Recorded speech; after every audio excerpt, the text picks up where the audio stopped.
Hola, mi nombre es Diana Tovar. Actualmente curso la maestría en Enseñanza Superior Modalidad Virtual en la Universidad de Panamá. Estoy por hacerles la presentación del trabajo final de la materia Fines Éticos y Morales dictado por la profesora Migdalia Bustamante. Eh, el tema que ella nos dio fue el de los valores que tenemos como personas profesionales y padres de familia. Entonces, creo que para comenzar está bien primero decir qué son los valores. Y a resumidas cuentas, creo que puedo describir que los valores son esas normativas, esas doctrinas, esos parámetros que se nos dan para saber distinguir lo que está bien y lo que está mal. Entonces, como enseñanza básica se puede decir que la aprendemos en la familia, de nuestros padres. Sabemos que no hay un manual de cómo ser un padre perfecto, pero ellos, bajo las crianzas que recibieron, asimismo nos van enseñando también cómo es que se mueve el mundo, por así decirlo.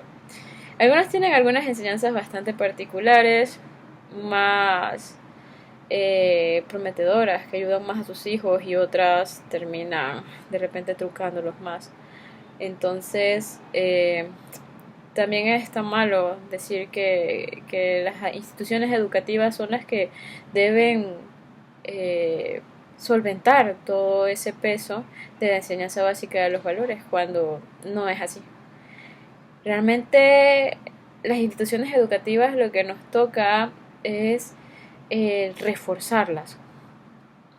Entonces, hay muchas cosas que de repente en el tiempo de crecimiento, cuando se va socializando, hay ciertas cosas que vayan aprendiendo para bien y otras a desaprender. Es bastante curioso el término de desaprender, pero eh, es así, es así. Nosotros constantemente estamos en un constante aprendizaje.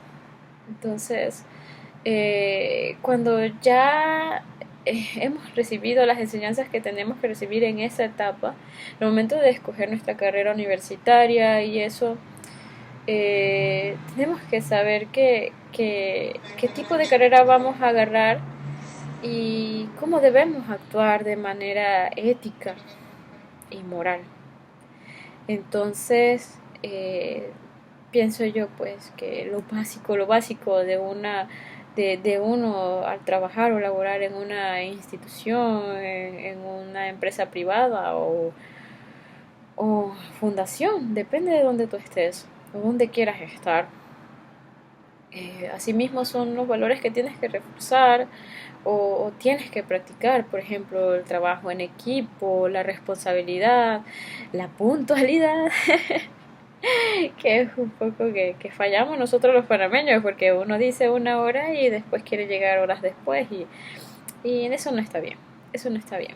Eh, la empatía, la cordialidad, son solo algunas cosas pues que se puede ir practicando y no vas a estar en un entorno en el cual vas a estar con tú solo como individuo, vas a estar con compañeros de clase o bueno, en este caso hablando del ámbito laboral, puedo decir yo que son tus compañeros de trabajo, vas a estar con tu jefe, vas a tratar con clientes y a cada uno se le debe dar su debido respeto. Eh, es difícil porque no todos los ambientes laborales también favorecen un ambiente sano. Uf, aquí nos podríamos alargar si no en ese ámbito. Entonces, hablando puntualmente de la pregunta que ella nos hace de cómo apoyaríamos el sistema educativo, yo puedo opinar que de repente se refuercen o se dicten cursos especializados que se refuercen al docente para que este docente pueda tratar cualquier tipo de estudiante sin discriminación. Ningún estudiante va a ser igual. Ningún estudiante va a crecer en los mismos lugares socialmente hablando. no van a tener las mismas capacidades. Entonces, brindarnos herramientas para poder ayudarlos a ellos a tratar de que se desenvuelvan mejor en este mundo, en esta sociedad en la que vivimos, es un reto, es un reto. Sobre todo porque el sistema educativo actualmente no está un poco olvidado, porque hay una desigualdad, y hablo de la desigualdad en la parte de que hay una brecha. No es lo mismo un estudiante que vive en áreas rurales o en riesgo social que reciba una educación eh, a duras penas que alguien que vive en la ciudad y de repente tiene un poquito más de recursos o que estudie o tenga el beneficio de estar en una privada. O sea, no hay igualdad en ese ámbito y pienso que la educación no debería ser de esa forma. Debería haber más equidad. Eh, es el tema. Es complicado y es complicado buscar los recursos, pero se debería invertir porque lo cierto es que una población que está educada es una población que, que, que va a saber cómo actuar, que va a saber cómo resolver problemas. Eh, es bastante importante eso y creo que los gobiernos quizás no les metan mente porque para ellos es más fácil tener gente no educada y que les crean en las primeras promesas que les digan, ¿no? Es complicado, pero me voy a desvirtualizar un poco de ese tema, ¿no? Porque también hay una pregunta bastante importante, que es que ¿cómo puedo proponer yo para evitar la violencia? Lo que es el bullying, la discriminación, el maltrato físico y psicológico.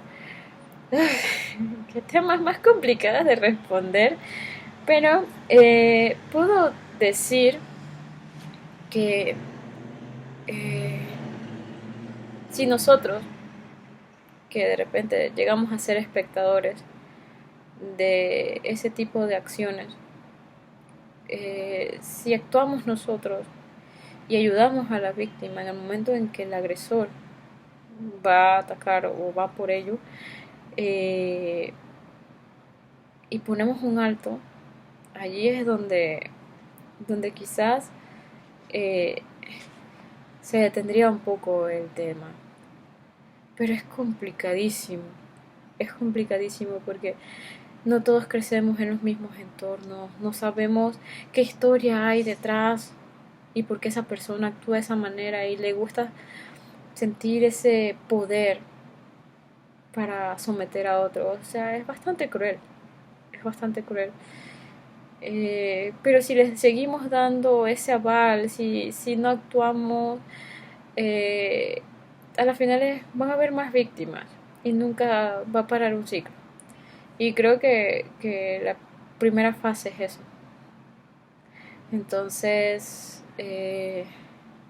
puedo concluir pues que a las finales tenemos un libre albedrío y depende de ti qué escoger y cómo hacer las cosas. Así que con esto me despido y un gusto.